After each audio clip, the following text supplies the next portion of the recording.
Thank you for coming on into the live and sharing your essence with me in this eternal moment of which we all share an inextricable and inexorable part. Thank you for doing your part, for coming on in each and every day, and we'll do the same without wasting a single second of your time. Bada bing, bada boom, we go into the charts. So Bitcoin got a bit of a move to the upside as predicted. Going to the upside, let's just go and hold ourselves to the flame of what we were talking about. We were calling for a little bit higher than that, and there was a little bit wick-wackiness, in all honesty. This kind of dump back down to the golden pocket region, and I think it even went to the 786 of this deviation. Let's go see. No, it went to the 706 and bounced out of there again, coming back up, and we are just kind of wick-wacking around while the DXY decides whether it wants to go higher or not. The Dixie was something we were talking about in this consolidation range, and we were saying it's likely to come up into this fair value gap, and you'd think we drew this after the fact, but you could see we drew it yesterday if you go back, and it went there and rejected so far to a T. Do we come in, continue higher? There is a wick here to possibly reject off of, and another at the top of this range here at 103.69.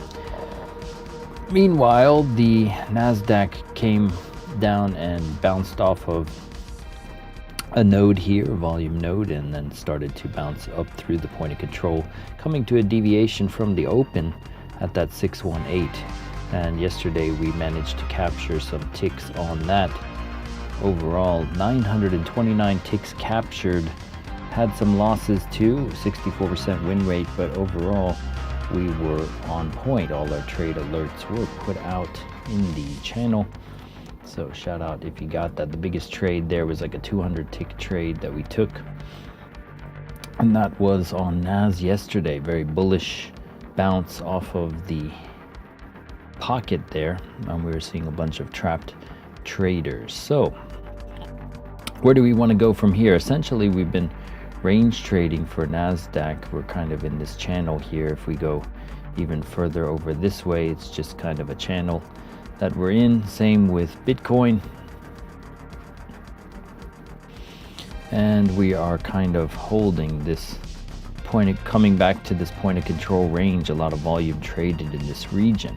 If you break down out of this region, then you're likely coming down to that 39k zone, this diagonal pitch fan of price action. We've had price in since January of last year. Let's go take a look at the liquidity, shall we?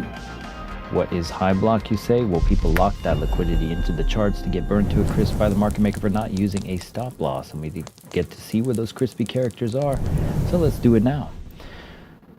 So a lot more people step back into the market after the holiday. You see this interest generated on both sides here, so they came back up, started to hit that pool up here at the 43.5 region we were pointing out to you. So those $189 million characters at 43.472 got eliminated.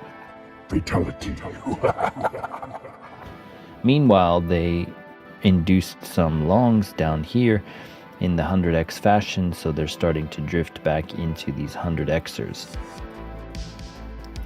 This little breakdown here was a way to entice shorts in, and they immediately V-shaped back into the target that they were aiming at on that deviation level.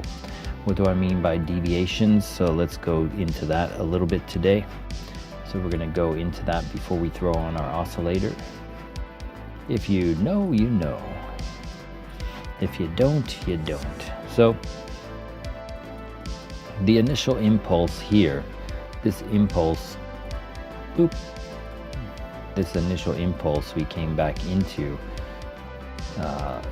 basically deviated up to this -2.7 deviation level from the bounce off the 618 here. So you can use these pockets, these golden pockets, to see if it does get a bounce, it will come likely up to this as its first target, which it did. Then it came back down, meandered back up into here, didn't manage to come down, and bounced back up. So we're coming to this deviation level. If you want to see that in its entirety, you can come up to here and start to see if this is the impulse. But generally it's the first impulse. The first impulse contains the players who are interested in taking it in that direction. So if they maintain that direction, which they did, then their deviation take profit levels would be up here. This was a very messy price action. I'm glad I didn't trade it, to be honest with you. I'm glad I was in NASDAQ instead, which was more directional yesterday. But let's see if we can clean it up and see if there's anywhere we can go from here. Okay, so some 100xers and 50xers down below. There's some stacked pools. This 44054 character we have up here still on the chopping block, perhaps. It is Wednesday, January 17th. We could see a continuation of yesterday, although yesterday was technically like a false move Monday idea. But you're getting some stacked 143 million up here, some more pools that are induced up here. So if they come down into this 50x region, do they get filled for a shoot to the upside? It's getting thicker in that region. You have short liquidity, 3.12 billion, as you lose some to father time. So we have to expand our vision to the 7-day time frame. While this loads, we'll say what's up to whoever's here. Not a single soul watching the live. What happened? You know, we showed up every day and we were accurate. But I guess if you don't have the same pizzazz or that fake radio voice and that fake suit and tie, then people just stop showing up, eh? It's unfortunate, really. Consistency is, I guess, underrated. You got to be like a salesman too. So 41.2 has 5 billion down in that region if they sweep the lows. Overall, on the 7-day, there is a larger draw to that region. If we come to the monthly,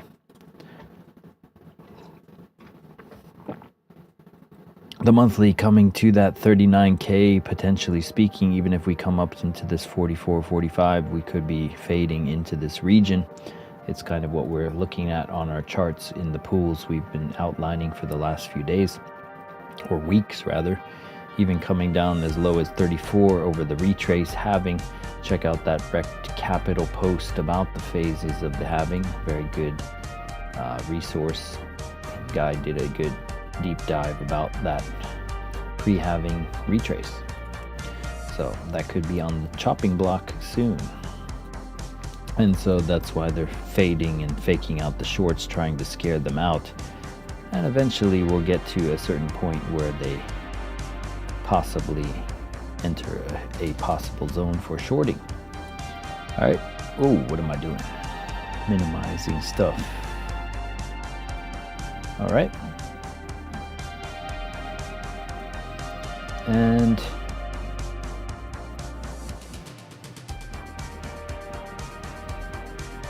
okay, so we're going to turn on our oscillator. We already know where the liquidity pools lie. Fairly straightforward. Link in the description for more. I mean, your boy does consistent projections, consistent payouts, and all this other stuff, yet is relatively unknown. Link in the description for more. MomentumMaster.info. You can get these nice little alerts to your phone, dynamic alerts from the stochastic array, trend cloud, baselines, and more. All right. There's a 80% off flash sale for Apex if you trade funded futures. Only do it if you know what you're doing. Do not go all in on these evals. Treat them as, respect them as evaluations. All right, so let's go ahead and throw this on. Whoa.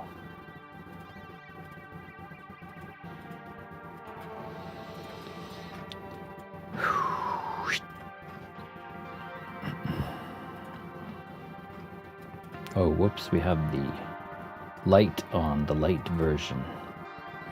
The light version I use for scalping NASDAQ, but it's essentially the same model for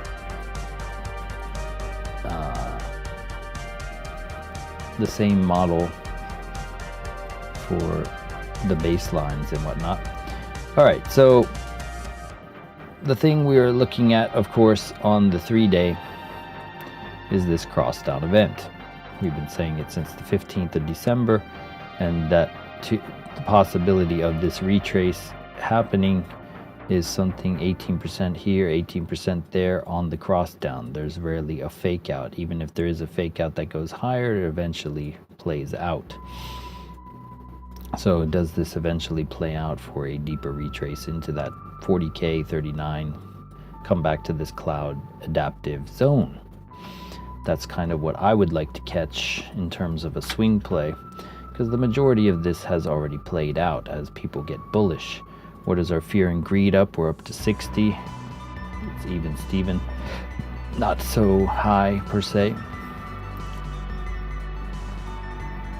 Okay, and then if we look at the 3-day, the stochastic has yet to take off. Money flow RSI coming lower. Williams slowly suppressing this stochastic takeoff alongside the baselines.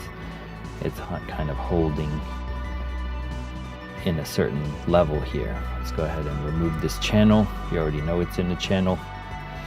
The daily time frame. So the daily time frame, we were talking about this 236 holding for bullishness, and we came beneath it for a recovery of that wick. Double bottom came back above that 236, and we are going up, as we said, possibly to this key region up at that 45K mark. We will see. The trend cloud on the daily is starting to taper here, so even if we come up to this level, is this a bearish retest for going in a C wave lower, similar to this, a BCA? We will see, pardon the pun. And then going to the 22 hour is scooping up the price quite nicely, and you have the money flow beneath the RSI. We were talking about this disparity as well, this disparity on the 22 and the 12 hour, where the money flow comes beneath the RSI and then it starts to insinuate coming up to the RSI, as in money gets inserted to push it up. You got the Williams in a pocket here for upside potential. The overall cloud is bearish and turning to the downside. You're beneath the cloud, so we will see how this comes up to the cloud and either recovers or kisses it. Same thing on the 12. The 12 hour is this similar cloud structure, and also the money flow coming beneath the RSI in a similar state. So do we see this 12-hour subtle support of this push up here happen? This is why we saw the 12-hour close bullishly, even coming lower here. This is how the subtle support of the time frames interact. 6 hour. 6 hour had your cross up event here of the baselines, showing that that potential for that upside was inbound despite the wick-wacky nature, alongside this money flow disparity that we go over every day. And then also you have this rising sun of the Williams potentially cascading this upward alongside that 12-hour money flow push as well. So we will see. Coming to the 4 hour. 4 hour is overbought on the stochastic. If you're just a stochastic RSI trader, you don't know what to do here, which is why having the Williams and the leading MACD and the other momentum indicators showing the money flow and the RSI at even Steven levels tells you could be taking the money out and reinserting. You were getting fatigued up here with the money flow, they took it out, and now they're possibly looking to reinsert it for a double top on the stochastic RSI. One thing to note about insinuation of not getting through this cloud and coming up to this pool where we show this stopping is this cloud. The cloud on the 4 hour is still thick purple, and it's coming down here and acting as potential resistance. So even if we come up to this cloud and reject, we can be making a double bottom on a larger time frame for that push up. We could be in this range, creating a trading range for some time. There's no guarantees it goes up indefinitely from here or even goes down and breaks into here. They could be creating a range of traders before they do that. So be aware. Some moves in Bitcoin took a long time to play out. We were essentially in this range here since, let's just do it from the beginning. It took 26 days to finally even come up to this newer high area, and then even then they wicked down suddenly down in the 41s and then built the liquidity on both sides and played both sides before they did it, doing their turtle soup by Larry Williams, rebranded by ICT as Judas Swing, but it's not his play. He takes the ideas and rebrands them. Anyway, so the hourly time frame, we were talking about this cloud possibly curving up, giving us the insinuation of upside. This is why indicators work alongside smart money supply and demand concepts. Supply and demand is a concept as old as the market itself. It's not something somebody made up. So people need to stop idolizing and get over it. So here we have this cloud coming up. It's not thick in a manner here, insinuating the volume is getting choppy on both sides. Choppy waters, we already talked about which sides of the trades are negating themselves. I'm not really interested in this long here. It's more trouble than it's worth. I'm just looking for a position for a short once they squeeze the shorts. And yeah, that's my kind of story. I'm more biased to seeing downside at this time. And if we see the 15-minute, we didn't look at the oscillator on the hourly. Pardon me, let me look at that real quick. The oscillator showing the Williams and the money flow is beneath the RSI here on the hourly, suggesting that this get inserted back in to come up to our target here. Clear that 315 million off the table up here at 44,054. So they could be coming up into this region after eliminating some of these pools of longs. 41 million eliminated, 32 million eliminated, 36 million eliminated, this 32 million eliminated. Fatality. I wouldn't be surprised if it happens before we get off the stream here, where they come down to this guy and maybe bounce off his carcass. It is the London session we'd be looking to see a bounce on, most likely. But you never know. Asia does send it occasionally, so we'll see. All right, so let's go ahead and look at the broader markets, see if anyone has joined us. Yo, what's up, DK? Yo. Finally, some people showed up. How's it going, everyone? So going to the total.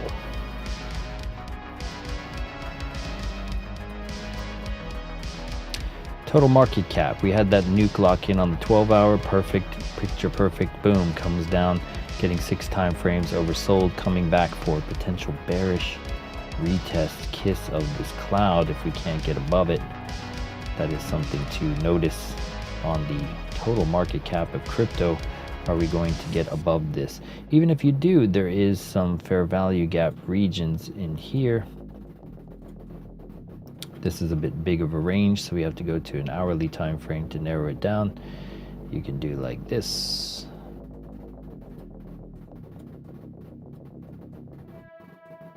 Basically up in here.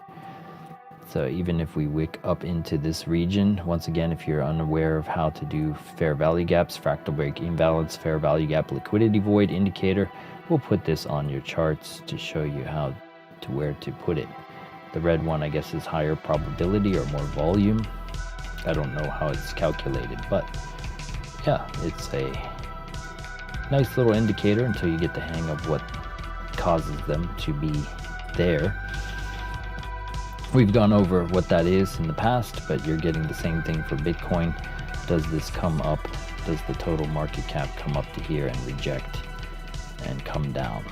That is the question for total market cap.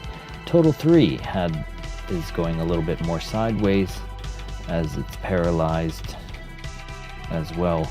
This bearish turn-based fib can go to the wayside here. We're going to erase this too. We're going to clean this up a bit too many lines on the chart. Let me turn this off and start over.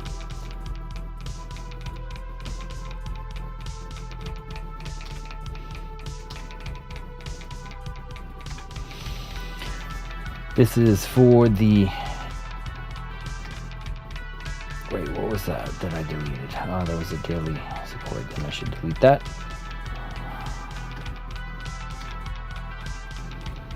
Okay, so we came up into a gap here that we're looking at over here.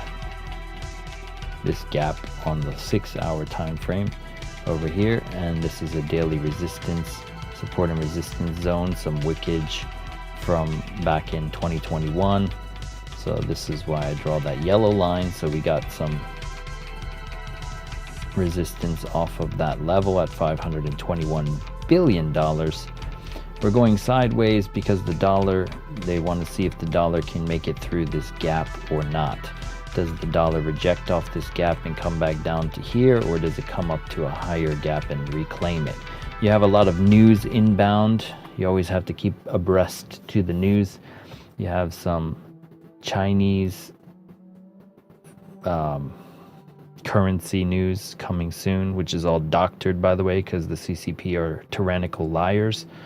The CPI data for Germany, so all the Forex stuff is going to go haywire. So the Dixie is trying to find a direction this week. That's basically the narrative for this week. The Australian dollar news on Thursday, US dollar unemployment on Thursday as well, so midweek reversal on Thursday. Friday has another more German and Canadian news and Euro stuff. So it's basically all currency related news, as it always is, but for other countries in relation to the dollar. So we're going to see how the Dixie first came up here yesterday and it's holding. So people are looking to see, will it come spike down or continue higher? It made the first impression to this fair value gap, but it has not proven itself to be an inversion of that. It can invert that and go higher. I hate even using the term fair value gap because it's just support and resistance, folks. Supply and demand is before some cult personality guy made it popular. And it's actually the new retail, because the search results for smart money concepts surpass indicators at this point. So I would say people using indicators are actually smarter at this time because they know something those people don't. Anyway, so it could come up to this wick area and reject. Watch out for that. We were putting out that projection there. We're not going to claim we know where it's going to go. Off the news, that was a nice mighty play. You do have a gap down here that it gapped up on. I remember that was pretty massive. It did come down and wick into it. That was really weird over the span of like a second. But yeah, so let's go back to total 3. We were working on the total 3 chart from scratch, so we're going to do that again. So 6-hour time frame. We're going to start. It's kind of a mess in terms of the structure here. You know, if people are most likely drawing their trend lines, you know, the streamers are like, it's a symmetrical triangle, blah blah blah blah blah. And you know, you could do that too. Normally that shows you where stop losses are, so I would rather use a channel. You can use a regression trend tool. Over here you go to your regression trend. It's found in your lines thing. You can favorite it, and then you can get used to drawing a parallel channel.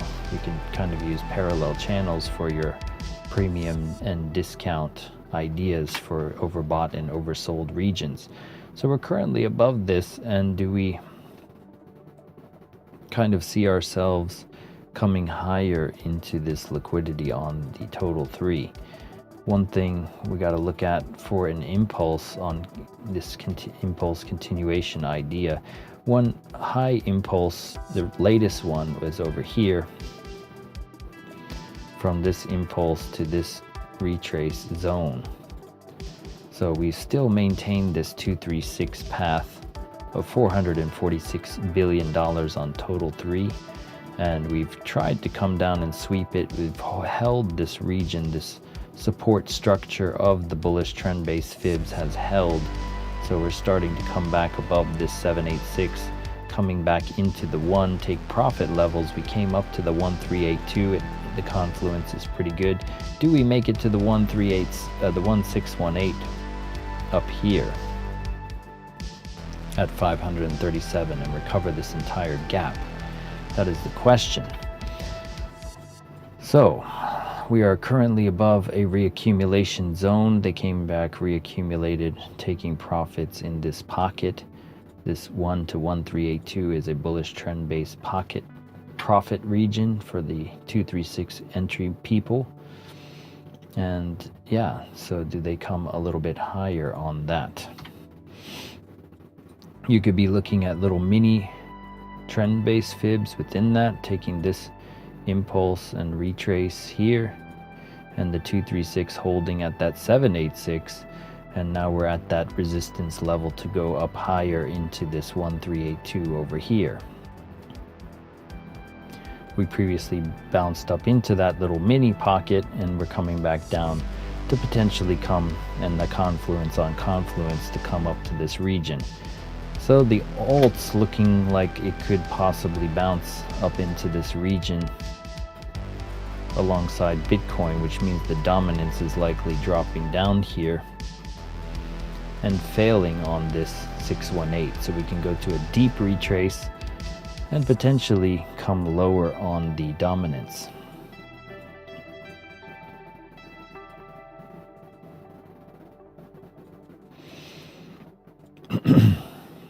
Let's go ahead and look at the USDT dominance.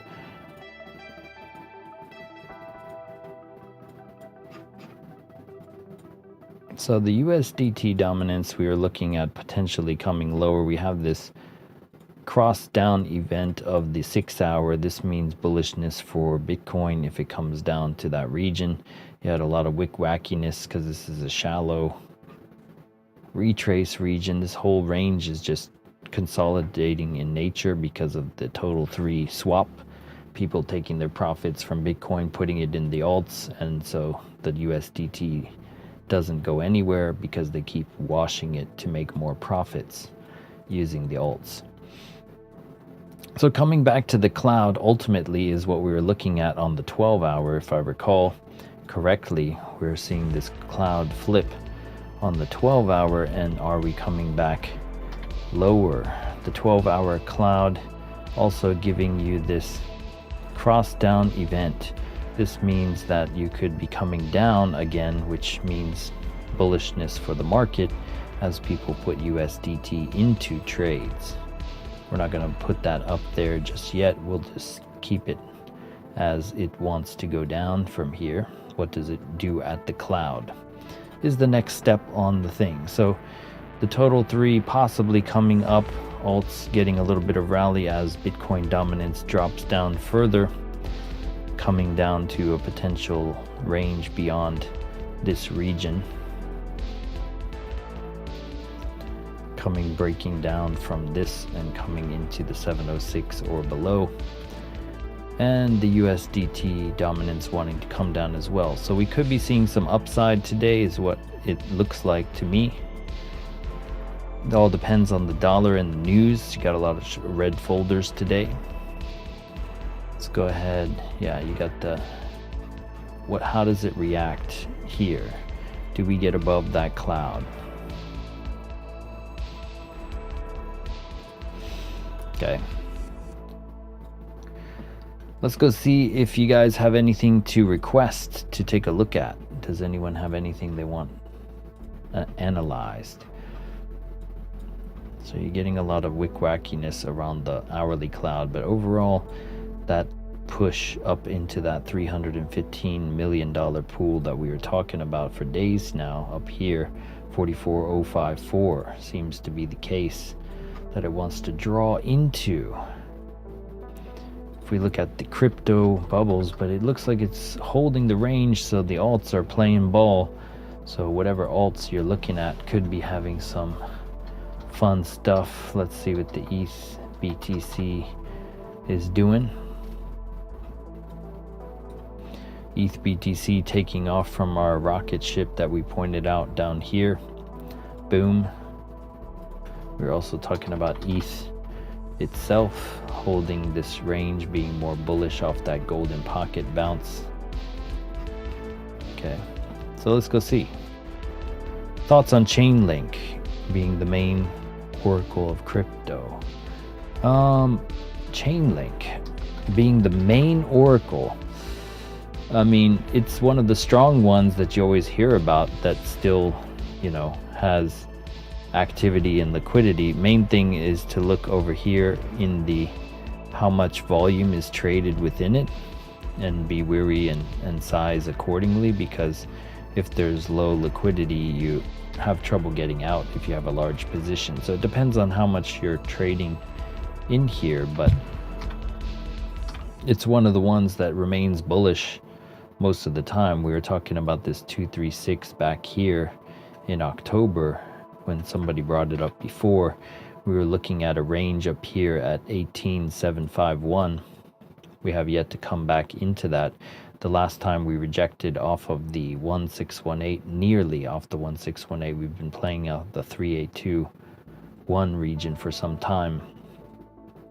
This is the last aggressive impulse retrace idea.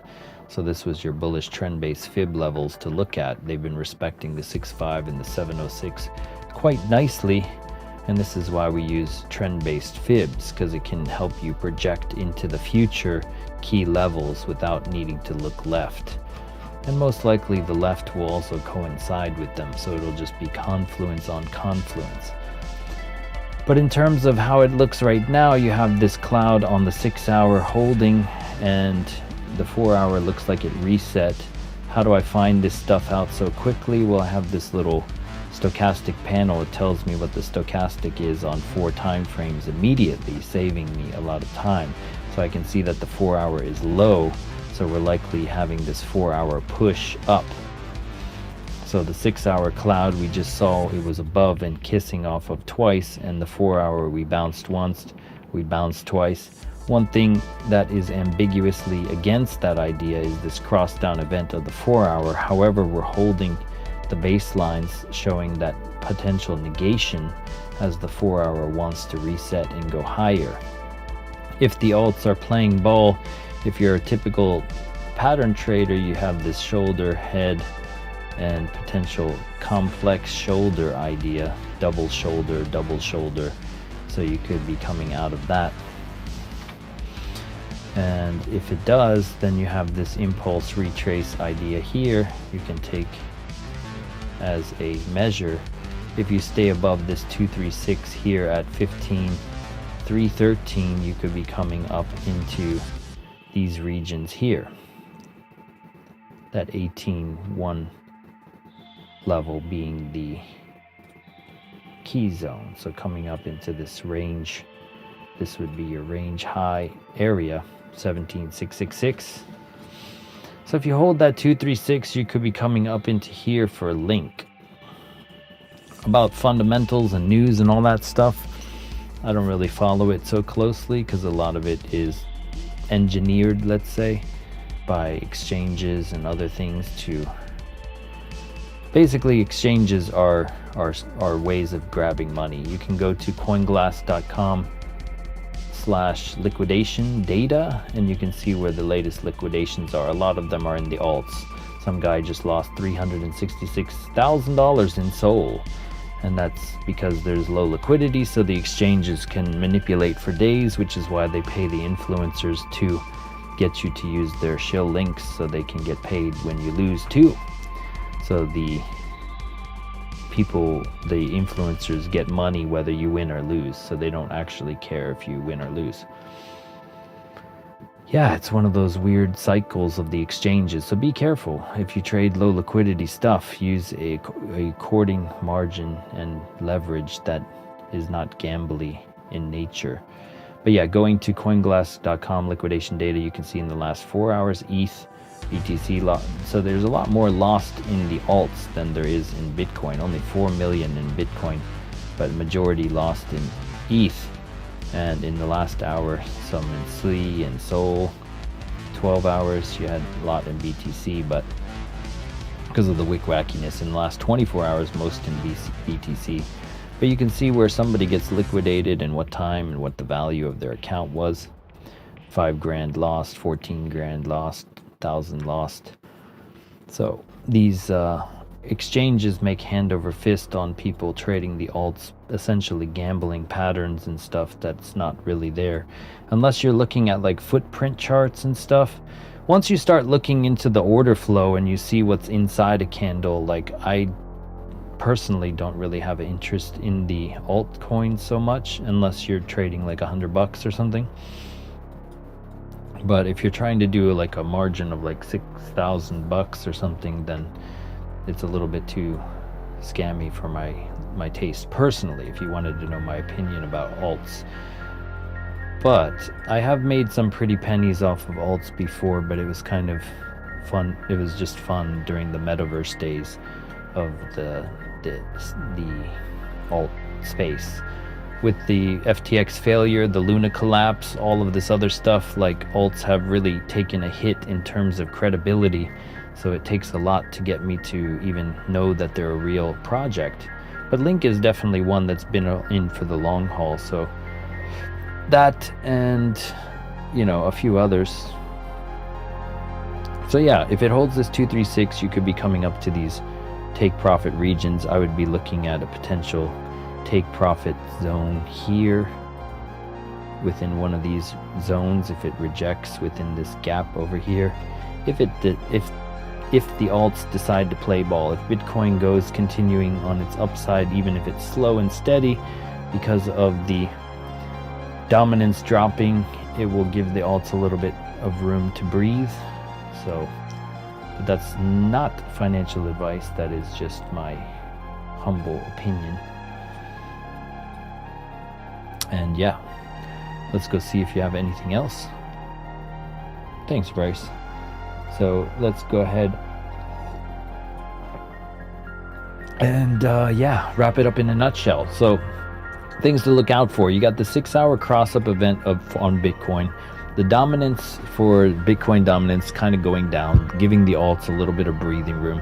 USDT dominance looks like it wants to drop, so people want to insert some money back into some trades to the upside.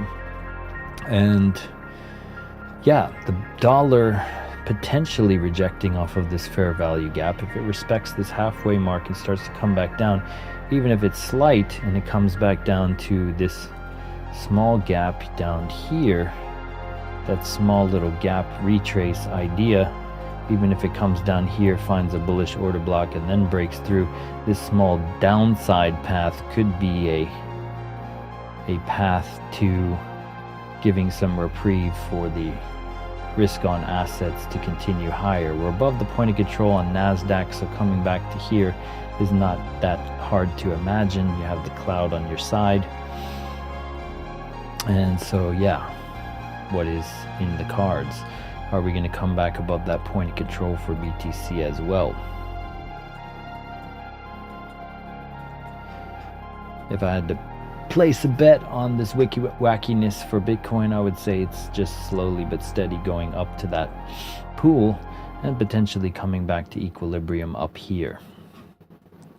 And that's my story, and I'm sticking to it, so I will bid you adieu. Thank you for coming on into the live and sharing your essence with me in this eternal moment of which we all share an inextricable and inexorable part. Thank you for doing your part, for coming on in each and every day.